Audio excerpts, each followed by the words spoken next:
friends, Heidi here from Rain Country, and today I'm going to make hamburger mac and cheese. And I'm also going to be giving you various options of other ways you can make it to tailor it to suit you and your needs.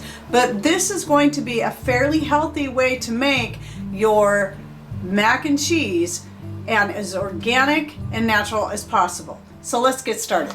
Now if you hear something running in the other room, that's just my dehydrator. I've got it hooked up to solar power, and I did go out and collect some dandelion flowers, a whole bunch more lemon balm, lots more than I showed in that one video, and some nice dandelion leaves.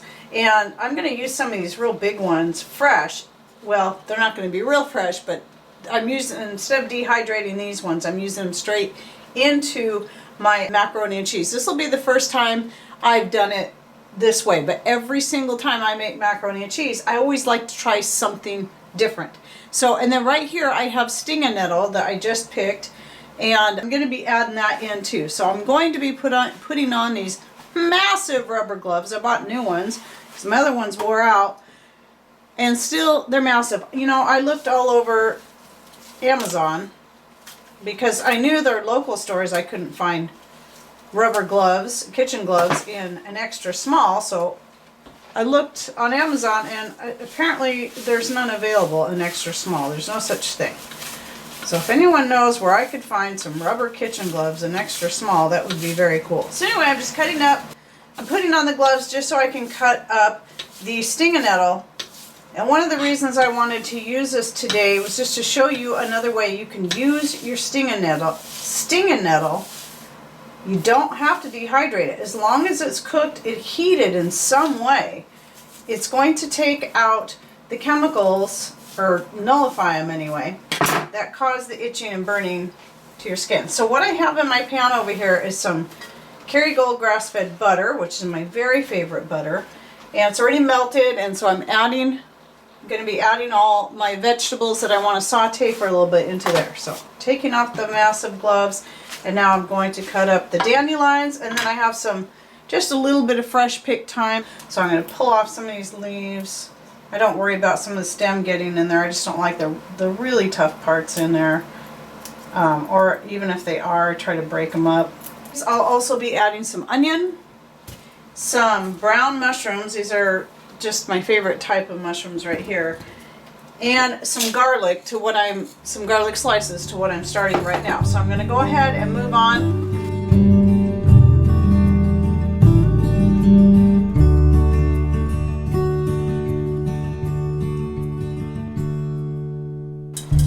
Well, my pan ended up a lot more full than I thought it would, but knowing that the stinging nettle, the dandelion leaves, and the mushrooms are all going to cook down quite a ways, I'm just going to go ahead and saute like this. I may add a little bit of my homemade raisin vinegar to it to just add a little bit more moisture. I have my vegetables that you just saw me cutting up, sauteing on the wood stove in the other room.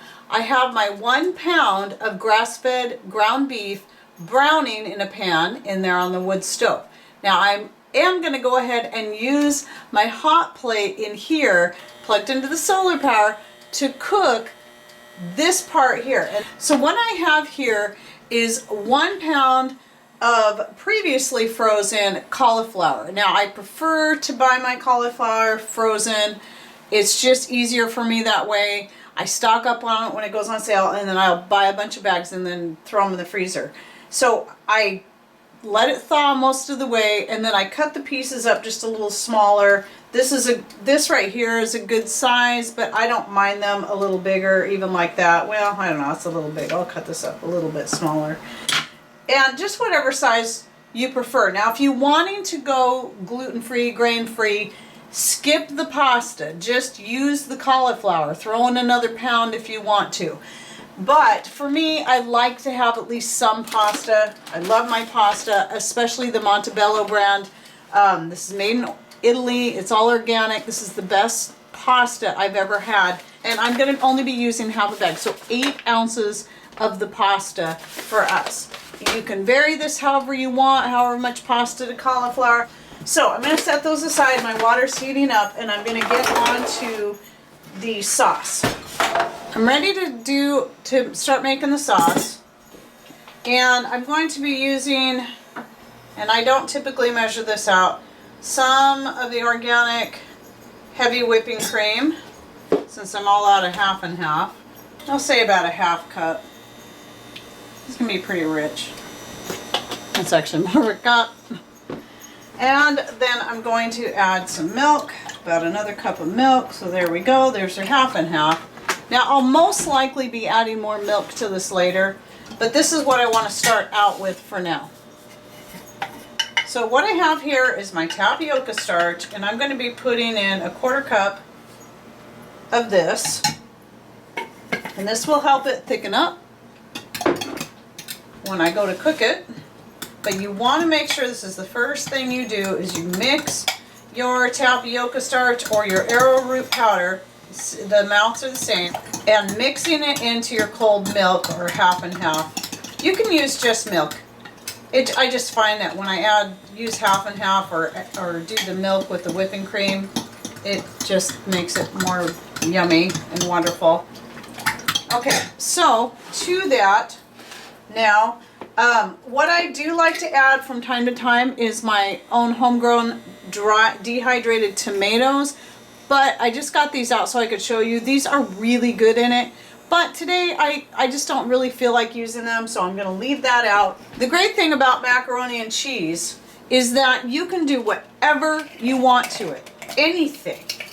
Whatever flavor sounds good to you at the time, and I change it up every time. So putting in my red pepper flakes, I could put more, however, I'm going to use my dehydrated jalapenos, and I'm putting these right in here now because I want them to, I want them to sit in the liquid and rehydrate some. I add some granulated garlic, at least a tablespoon or more, and I do have my noodles and my cauliflower cooking over here while I'm doing this. Alright, now for color, you've got a few options, and you can use the turmeric. I like the turmeric in it. It's very, very good for you, but I find it makes it just too yellow for my taste to use just the turmeric. So I find using a combination of paprika and the turmeric is really good. But last time I tried this, I tried just putting a little bit of curry in it for flavor. It was pretty good. So I'm going to start with just the curry and the paprika and see what kind of color I get this time before I add any turmeric. And who knows, I may leave the turmeric out. I put in about a teaspoon of each. So I'm going to taste it and see what I think and see if I can add more. And it's not like you have to have color. I mean, cheese is white. The only reason cheese is ever orange is because it's had color of some sort added to it. So it should be white anyway. But we're used to seeing our macaroni and cheese have a little color to it, right? I realized I didn't add my salt, so I'm using some Himalayan pink salt, about a teaspoon, maybe a little bit better than that. And I've decided I'm really liking the flavor of the paprika and the curry together, and I'm going to add a little bit more. Oh man, it's so good. Another thing I like to add is like mushrooms. You saw me putting the mushrooms in there. That's not something I always do. It's just a once in a while thing. Every once in a while. I love mushrooms, but I don't, just like the tomatoes, I don't always like them in my macaroni and cheese. But today I was in the mood for mushrooms and not tomatoes. Olives is another thing. If you like black olives are excellent in this, and I'm pretty sure I'm going to go ahead and add some black olives. But I'm not going to put that, just like the cheese, I'm not going to put that in yet. Okay, so I'm going to taste this again. I don't know, I think it still needs a little bit more. I'm really, really liking the taste of the curry and the paprika together. What an amazing flavor this is making, at least as far as I'm concerned. So you see what I'm doing here. Now remember, Mr. Rain and I like a lot of flavor. So you might be the kind of person that likes your food a little bit more bland, and you may just want to leave both of these out. But I tell you what, all of this stuff, the curry, the paprika, or even the turmeric if you use it, the peppers, all of that stuff it packs such a powerful punch. I didn't mean to use so many peas. That you know, if you can get them in there, get them in there. So good for you. Okay, So I'm going to probably call this good. I don't want to go overboard, but I'm just crazy about this flavor. So you get to actually see me experimenting while I'm doing this. Even though I make this kind of stuff a lot, because I do it different every time, you get to see one of my many experiments. All right, I need to go check on my vegetables and see how they're coming along, see if they're softened enough, and check on the meat. And I'm letting the noodles and the cauliflower, you know, get cooked through. And then when all that's ready, I'll show you what I do next. So my vegetables are mostly cooked down right now. This is good for my next step, good enough for my next step. And that is, I'm going to go ahead and add my mixture here to the vegetables. Now what I'm going to do with this is take this back in and put it on the wood stove and let this thicken up. Notice I'm still not adding my cheese yet. We will get to that. Okay, so I'll be back when this is ready for the cheese. Alright, so here is my pan of the noodles, the cauliflower, about half a pound of ground beef. I don't know if I'm going to add the rest of that pound or not. And most of a can of black olives. This is probably about 4-5 ounces of black olives. I may put more in there. I just don't know yet. Sometimes I don't know until I get it all mixed together. Again, all of this is optional. The meat, if you're a vegetarian, just leave it out. If you don't like black olives, just leave them out. This is just one of the many ways I like to do this. And now here is my sauce. It's pretty well thick. Got lots of good vegetables and stuff in it. Now normally to this I would add in my mixed greens blend, but since I've already got the stinging nettle and the dandelions in there, I decided to leave it out. Now what I have here is an 8-ounce brick of the Organic Valley cheese that I had previously frozen. And in case you didn't know about frozen cheese, once you've frozen it, it just crumbles up really, really easy. So you don't even have to grate it. You see that? Look how easy that is.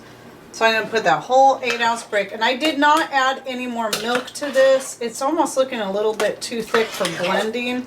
But I'm going to give it a try. If it looks like it's going to be too hard to blend it in with my mix. Because I never measure this stuff out, typically. I'm just trying to go by measurements as much as possible for people who are following me that appreciate that. I usually just go by, you know what, I'm not going to add any more. Look at that. That's going to be great. I'm going to have a very full pan. Now, the reason I don't cook the cheese into the sauce is if you get it too warm or cook it too much, you're going to have your cheese separate, and you don't want that to happen. So this is very full. So I'm just going to kind of gently blend it in there. I could go a little more vigorously if this wasn't so full. And then you can choose if you want it extra cheesy. The 8 ounces is usually plenty. However, a lot of times we just like a lot of cheese. I love cheese. I'm a cheeseaholic. Then you can take another 8-ounce brick and then put as much or as little of this crumbled on top as you want. I'm going to use maybe just a couple of ounces. We'll see what it looks like. We'll start with approximately 2 ounces here.